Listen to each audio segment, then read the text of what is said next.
as well. Yeah. So on this page, you just download Eclipse IDE for Java EE developers, which is 221 MB. Depending on the Windows version you're having, 64-bit Windows or 32-bit Windows. Fine. And also make sure that in case you are having 64-bit Windows, you have installed JDK. And JDK is very important to install in case you have 64-bit Windows with you. Now, once you have installed Eclipse, it comes as a bundled package. If you go to your D drive, my software, yeah. Once you extract Eclipse, it will look like this folder over here. Fine. You go inside the folder, you'll find eclipse.exe file out here. Sorry. And when you run this file, Eclipse will start. It's not an installable file. Eclipse comes as a bundle. Fine, it's a bundle. It's not an exe file or something like that which you have to install. Fine. You have to give the workspace path over here, the path where you will be storing all the Java code. Fine. This is August, September. This is you will make it 11th August, which is the weekend batch. Fine. You start the weekend batch. This one, this workspace, and just hold on. So this will be the path where you will be storing all your project and all the codes and all in the project. So let it start off.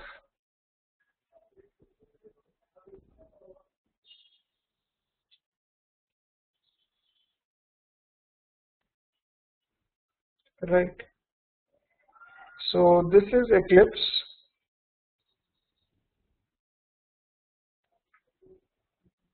And hold on.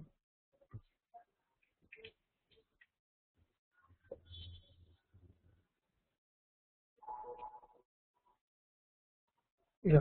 So this is the welcome screen. You just close the welcome screen from here, and this will be the project explorer on the left panel. Okay, and here you will be keeping all the projects. Okay, on this panel. Hold on, I'll tell you out here. Okay, this is the place where you will keep all the Java code. Fine, and out here in the bottom you will get the output.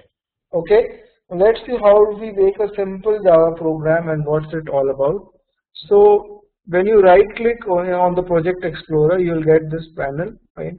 Or you go to file menu, go to new and select file,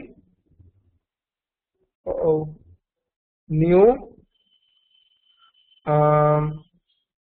web project, a simple project, file new project, and make a simple Java project, expand Java from here and select Java project. Okay, click next and give your project a project name. For example, I'll write day 1. Right? You go to next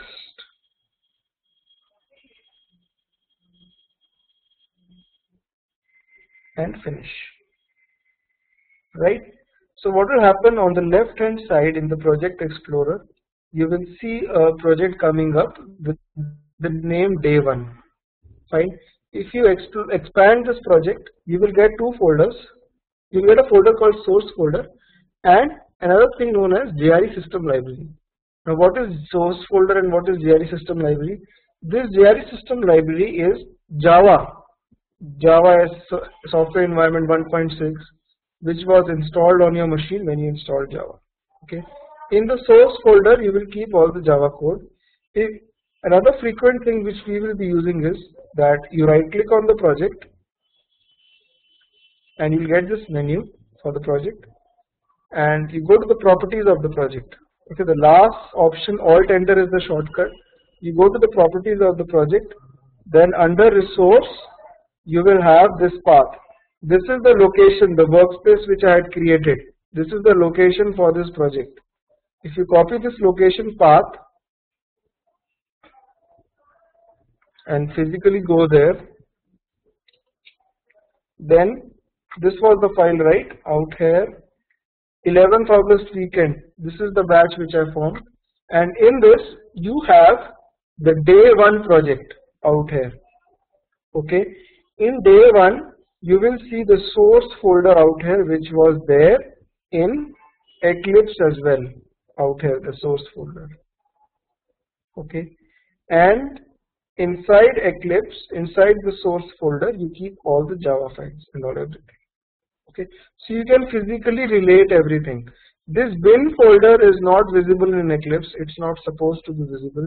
And dot settings as well. What are these files? Dot class part, dot project. I'll talk about them later on. Fine. Dot project file basically means it's an Eclipse project.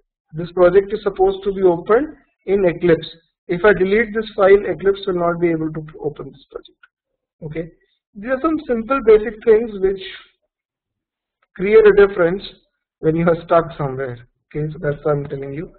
So, right. Now, inside the source folder, you can make Java code. Right. You can right click on the source folder, go to new class option. Okay. New class. And select the name of the class as sample test. Okay, and I'm selecting this public static void main over here. Fine. Always make sure that you select this. Click finish. Guys, 1 minute. I'll be back. Give me 1 minute. So this is the file which gets generated, sample test.java. And if you go to your physical location of the project, in the source folder, you will be able to see that file. Okay. I know for many people this thing will be very simple, but be with me, I will be going on from simple things to complex because there are people in this class who don't have a very good solid background in Java. Right. So this is the class, public class sample test having this thing. What I'll do is I'll increase my font size because many times people are not able to see it clearly.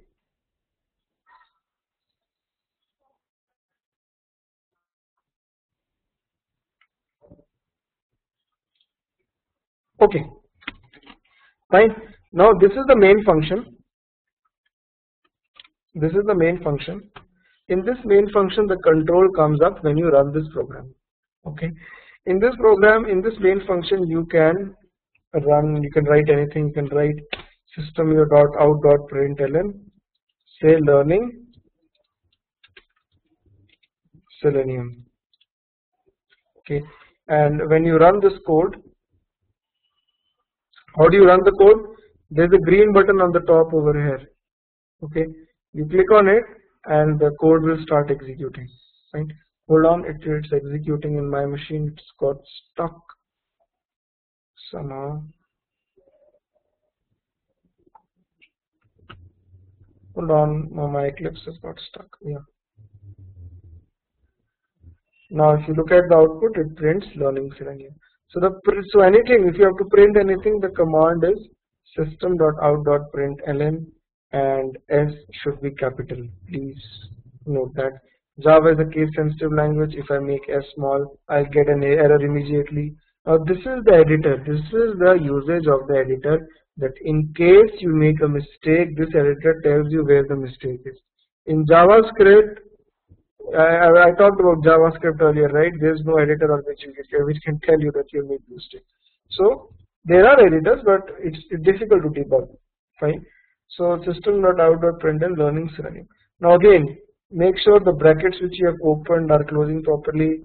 You are closing this bracket and all and doing no mistake, right? So sample test is the thing. Now, right.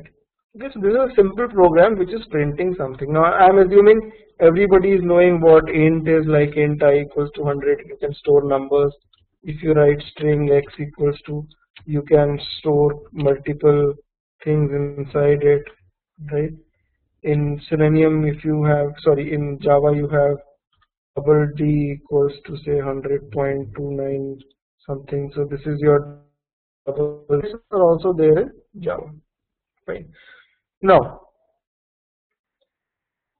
if you go to your project, okay, then this is your file sample test.java, which I made in Eclipse. If you open it up in Notepad, you'll be able to see it. If you go up, this is the source folder in which files, and this is the bin class file, sample test.class. This class file is something like every Java file at compilation is converted to a class file, and this class file has something which you cannot understand easily. Okay. So this is your exe file actually. This is an exe file which can be deployed on any operating system and you can run it. Okay.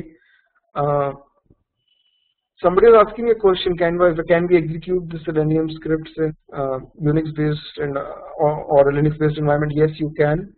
Okay, this is because of this class file. This is platform independent. What you do is you write the Selenium code in Java like this.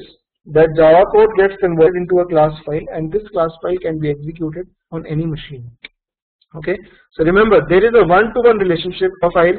It gets converted into one class file.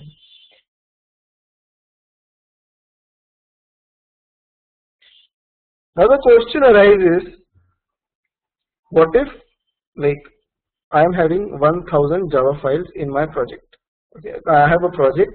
I just project with one Java file. Okay, if I have got 1000 Java files in my project and I need to deliver all the Java files to my client. Now I will not give him the source code.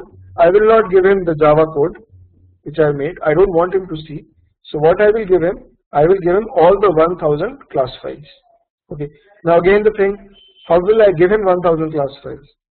The simple answer to that is you might zip all the 1000 class files and might give the client. Okay. So what we actually do is that the technical term is these are all my Java files, sorry, class files.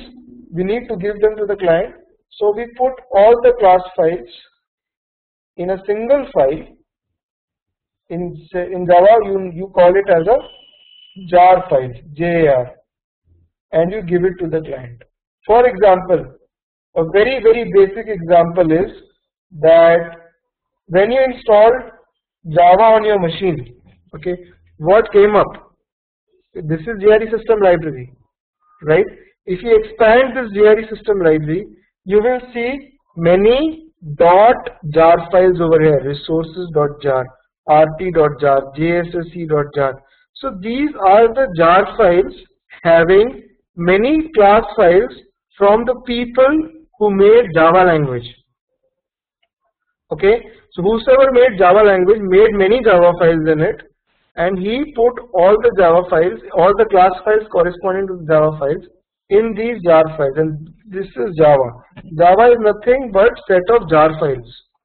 If I expand any one of the jar files, you will see that the jar files, they have got many class files in it. So these are all the class files corresponding to the Java files made by the creator of Java language. Okay, you got it right. What a jar file is? It's something which can hold many class files into it. Similarly, whosoever made Selenium, okay, made class files, alright, and he made those class files available to us, right? For example, if you go to google.com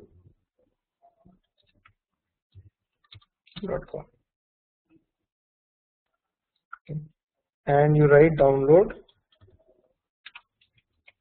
Selenium, you go out here, download Selenium, and I'm talking about downloading WebDriver. Okay, so you can download this thing. This is the download link. You can click on it and WebDriver will start downloading. It will be a zip file. When you extract that zip file, you will get a folder like this folder. Okay, when you open the folder, you will have two jar files like this: Selenium Java 2.25 and Selenium Java 2.25 src. Okay, and always remember, inside this lib folder you will have again these jar files. So these jar files are given by the person who made the Selenium language. Sorry, who made Selenium. He made a lot of Java files in Selenium, converted all those Java files into class files, and put those class files in different jar files. So these are all Selenium jar files which you need to operate with the help of with Selenium. Okay. Now you need to connect. That is, you need to connect these jar files with your project over here in order to use the features of those jar files. That is, in order to use Selenium, you need to import those jar files in Eclipse. When you install Java, the Java jar files are by default picked up by Eclipse, but Eclipse will not pick up the Selenium jar files. Okay, how do you instruct Eclipse to pick up the Selenium jar files? You can go to day one project, you can right click, go to properties, go to Java build path. Okay, out here in the properties, you will be using this a lot. This menu over here, right click properties, project properties, you use a lot. Okay, so under this you select Java build path. Fine, you go to properties, select Java build path, click on libraries over here. See, JRE system library is already there in your project properties. Now you need to add more libraries, more jar files. So you click on this button, add external jars. So you go here and you select your jar files which you want to add. Firstly, I need these two jar files. Okay, you add them. So these two jar files will come here. After that, inside the libs folder, okay, inside the libs folder, you have all the other jar files. You select all the other jar files and click OK. So all the jar files will be there inside Eclipse. Click on OK, and you will see a new folder coming up over here called reference libraries. In these, you will see the jar files which you just added, the Selenium jar files, and each jar file will have number of class files. Okay, so each class file out here is actually representing the pre-built Java file made by the Selenium guys. Okay, so that's all. So in Selenium, there is no rocket science involved. All you need to do is you need to actually use the existing classes in these jar files. So in this course, what we will be doing, we will be covering slowly and steadily the features of Selenium, all the available classes which are there in Selenium over here, and we will be understanding them. Fine. So the best way to understand those classes is through this JavaDoc. If you look at this link, this is a JavaDoc link. What does this mean? JavaDoc means the documentation. Okay, and if you open up this link, JavaDoc, you will see that these are all classes. These are all the pre-built classes which are there inside those jar files. So we will be covering these classes gradually. Okay, not all of them obviously, but I'll tell you a way. Look, to understand this documentation, right? It is not that nobody knows fully, obviously, but you need to understand the concept of object-oriented programming to understand this documentation. People fail to understand because they don't have the concepts of object-oriented programming very strong. Okay. Now, can you explain high level what these jar files and why we need? Why do we need these jar files? Because these are the jar files containing your Selenium. Selenium is not installed. It is configured. This is how you configure these Selenium. So that's how I have attached Selenium with this project. Okay. So these jar files, they contain the inbuilt class files which have been made by people who made Selenium. Okay. I'll explain it again in a very layman's term. Okay. I made this file sampletest.java. Okay. What happened to this file in the end? The Java file got converted into a class file. This file. sample test dot class, which I cannot understand. Similarly, whosoever made Selenium made lot of Java files. He just did not make one Java file. He made lot of Java files, and every Java file got converted to a class file. Okay, so suppose he made 5,000 Java files and 5,000 class files were made. So he put those class files into various jar files and gave everything to us. So what we do is we include all those jar files in our project the way I explained you.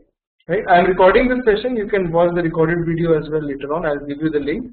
Fine. He included these jar files, and these jar files out here, you will be using the features inside these jar files, and I'll explain you how to use it. So just hold on for some time.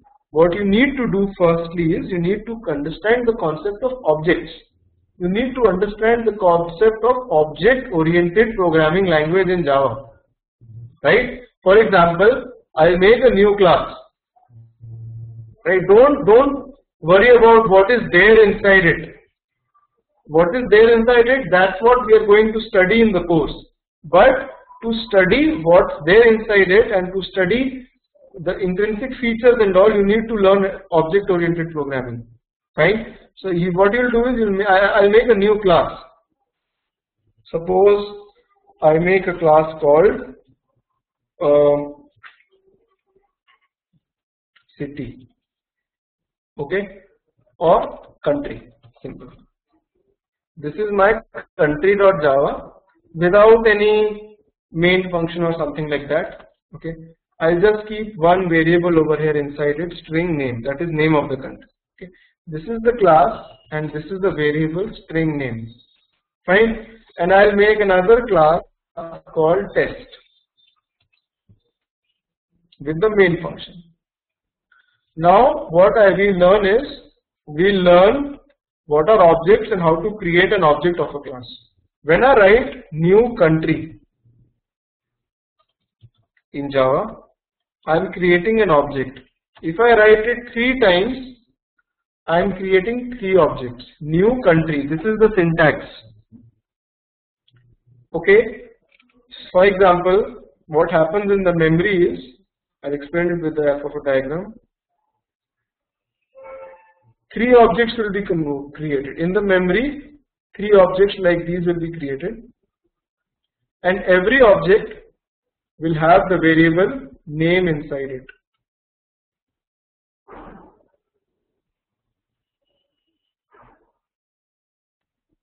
Okay, every object will have, I'm sorry for the writing, but yeah, every object will have the variable name inside it. These are 3 objects, but these objects cannot be accessed. Okay, to access these objects, you'll have to create object references. It is written like this: country C1 equals to new country, country C2 equals to new country, and country C3 equals to new country. So this is the object on the right hand side, and C1, C2 and C3 are known as the references to those objects in Java language. Fine. So what happens is,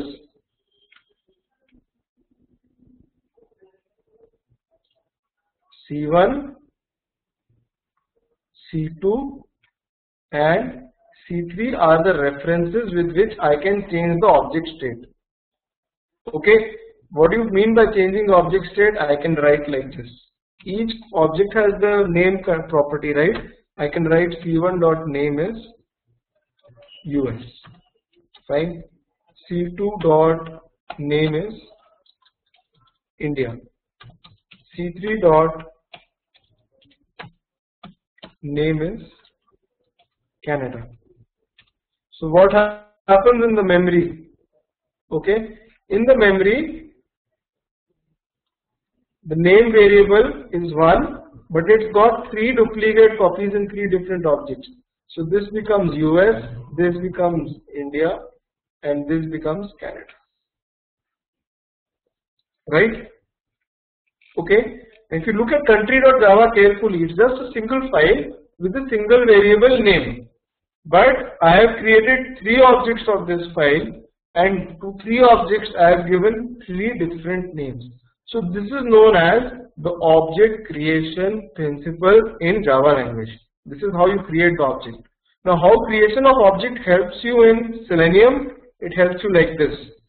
I'll create a new class called sample Selenium code.java. Now what was I doing earlier? I had a class called .java, and in test.java I was creating the objects of country.java.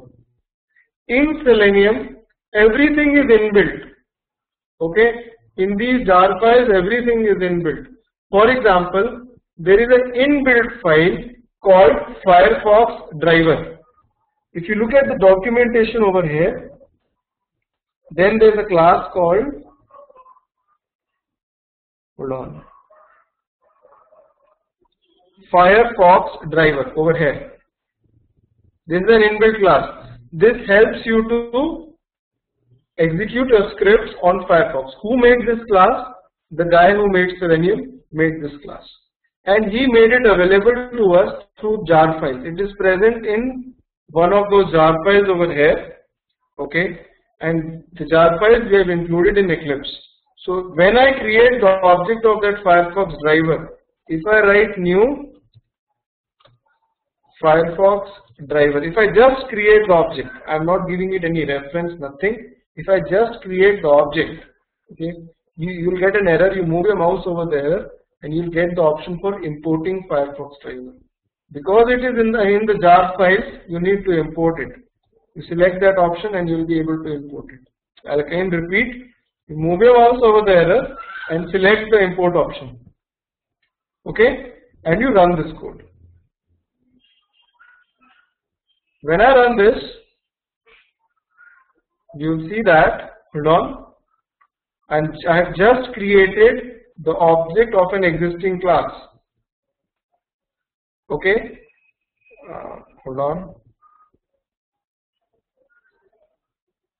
Yeah, a blank Firefox window has opened. You see that? A blank Firefox window has opened. No, we don't need to import country.java and test.java because they are parallel. Okay, but the Firefox driver was somewhere over here, that's why. Okay, so you don't have to do that, it will detect. Fine.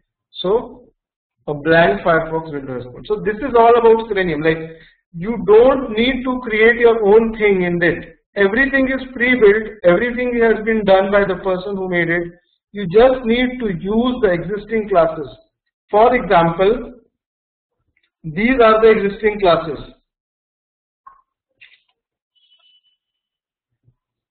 Android driver, Android web driver, Chrome driver, event firing driver, Firefox driver, HTML unit driver, Internet Explorer driver, iPhone, remote web driver. In the end, there is a Safari driver as well, which is not so stable.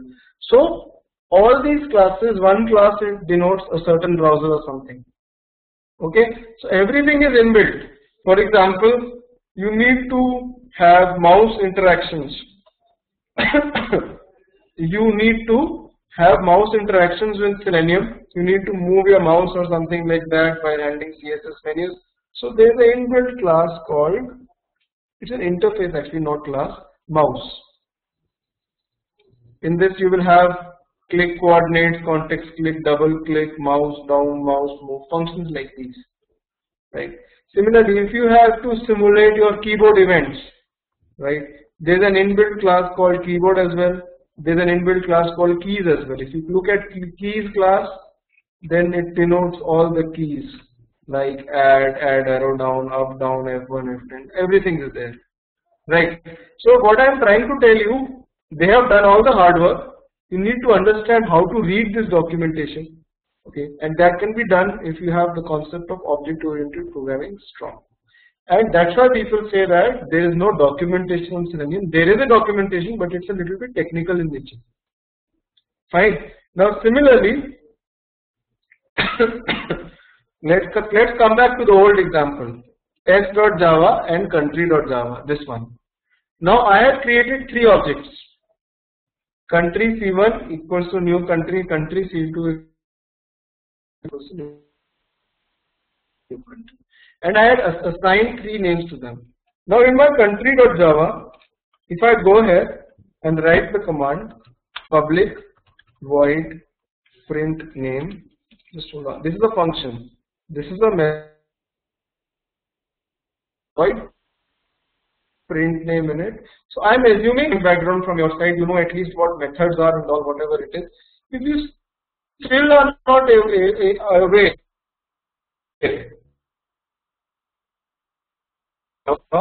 then not complete Java, but the basic thing which is there in all the programming language. For such people look for the course. Okay, watch the video, get a background, and then join the next batch. You can pay just the remaining amount, not the full. If you come to the course with the background, it will help you a lot. Right? If you just come there fresh, then it will have doubts. Fine, but I have made the videos in such a way that you will not have doubts. Okay, watch the videos and join the course by paying the remaining amount. So if you are not so comfortable with online training, fine. So I also recommend this thing to many people. Right? So suppose this is a function public void print name. Okay, in this I will write system.out.println name. Right? I am printing the same variable name out here. So what will happen is that in the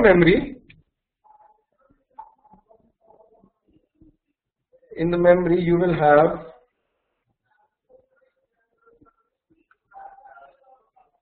this print name function present in every object. Every object will again have this print name function inside it. Print name out here, print name out here, and print name out here.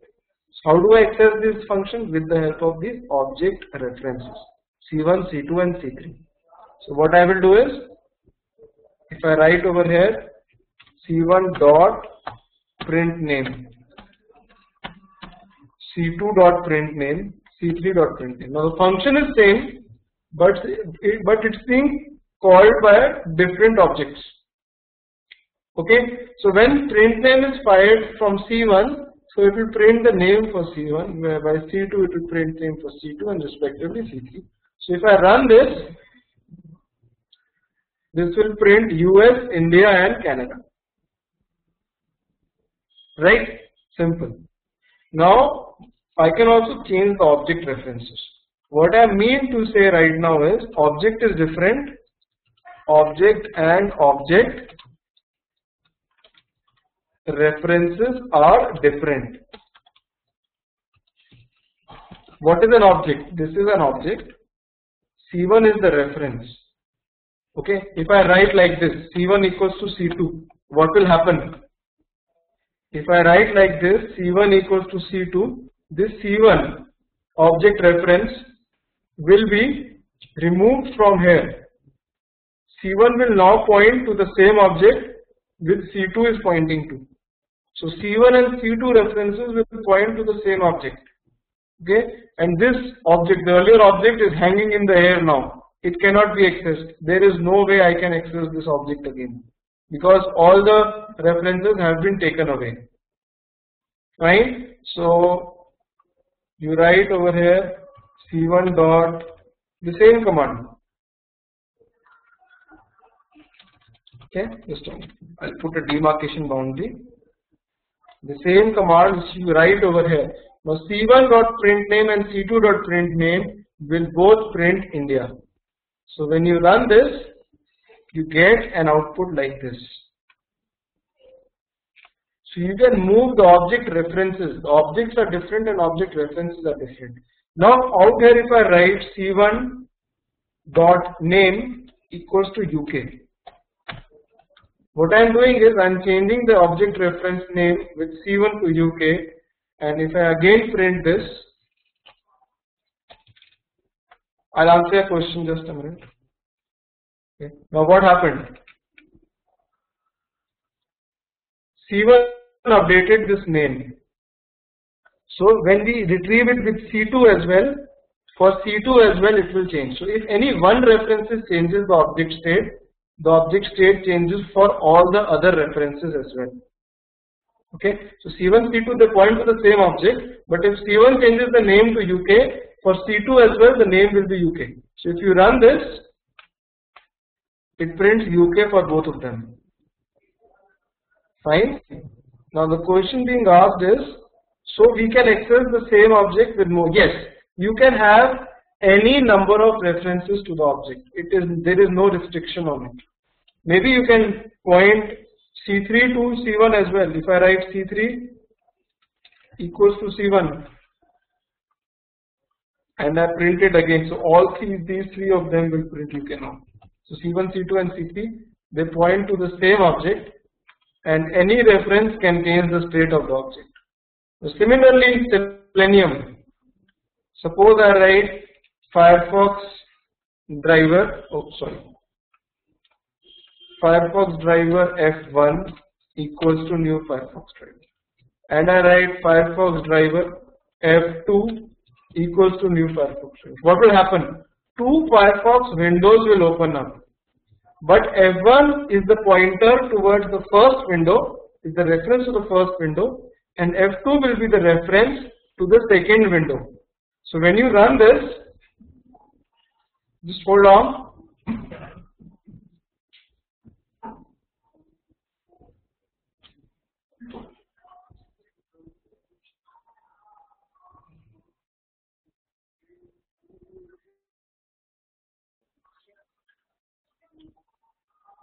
So it is, and it also opened the other browser. You see that? Two browsers got opened. Fine.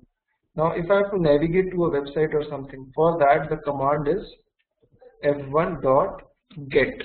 Get is the command in Java. Get is the inbuilt function, similar to the function print name over here, which I was calling c1.printname, c2.println. Similarly, there is an inbuilt function called get, which will take you to a website. For example, http yahoo.com. F1 will go to Yahoo and F2 will go to google.com. Okay, so when you run this code now, there will be two browsers opening up.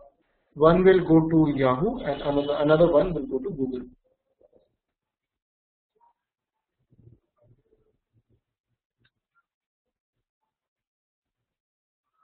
Look, there are two browsers. The first one goes to Yahoo and hold on, let the page completely load, then only that command will go. The other one, it goes to Google. Fine. So you see that there is a difference in command. When I taught you JavaScript, okay, in JavaScript what did I teach you? The command to change the window is window.location equals to this. Actually this is the command which is getting fired behind the scenes in the core of Selenium, but they have wrapped it up with a simple function called get. This function is having some JavaScript command inside it which actually navigates to the browser, and most probably it is this command window.location. Okay, so this is about the very basics of Selenium. Similarly, you have classes Internet Explorer driver. If you create the object of Internet Explorer driver,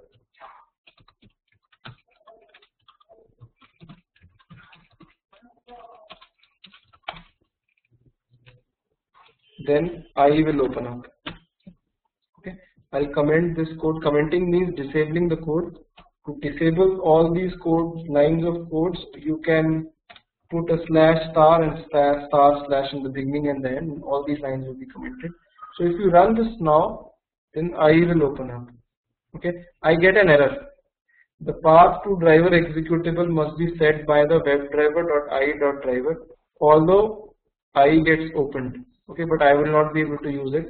So there is a special way in Selenium through which I can actually work with IE driver and Chrome driver. You have to set the path for executable and all. So I will talk about that. There are some files which you need to download. Fine. So just a minute. Firefox driver is straight away. You just create the object and you'll be able to work with it. But Chrome and IE driver, you need to download some executables from the code.google.com, and then only you will be able to work with it. Okay. So what we'll do is we'll stop here for today. Okay. Tomorrow we'll meet again, and I'll continue with Selenium, the internals of Selenium, how Selenium identifies objects, the Firefox profiling and all everything. Okay. And today was the first trial class. Tomorrow is the second trial class, and the course will take around 5 to 6 working days weekends to finish. Okay. Any questions? Any questions? If you have made up your mind to join the course, you can go to my site qtpselenium.com. No, that's the difference between RC and WebDriver. There was a server in RC. There is no server in WebDriver. That's the major advantage, because sometimes the server used to never stop in RC. To everybody, whenever we used to work with Selenium RC, there used to be a server which you were required to start through command prompt and then work with Selenium RC. In WebDriver, they have removed the concept of server. Okay. Right. Yeah. Okay. Fine, Satish. That's fine. Okay. Okay. In case that's for Satish. In case so that I don't forget it, I will send you the payment link and all everything. In case you have made up your mind, you can go to my site and go to the contact trainer section. Okay, go to the contact trainer section and drop me a message from here that I am interested in training. Just give me the further details. Mention your correct email and phone number. Right. Flex jars are not. Don't think about flex jars as of now, Siddharth. You have to add, but you have to add separately. Okay. Including this weekend, yes, Archana. 5 to 6. Right, to catch up 6 weekends. It easily takes 6 weekends. What is the difference between two jar files that was added for Selenium configuration? The difference is that they both hold different classes. Amit, they both hold different classes. Okay, you are talking about these two jar files. That when we set up Selenium, when we downloaded Selenium, in this you have got one is the sources actually, and one is the normal. Okay, there's some classic difference. Yes, you can watch the videos again and again. Flash automation, yeah, I'll tell you about that. If you want, I can tell you about that. If you want more Flash automation, I can tell you certain good examples how to control YouTube videos and all. I can tell you. Okay. So after you have paid, you will get a login like this. You can log in into your account, and I'll tell you.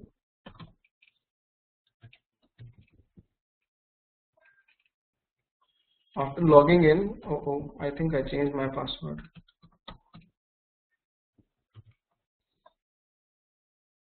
Yeah.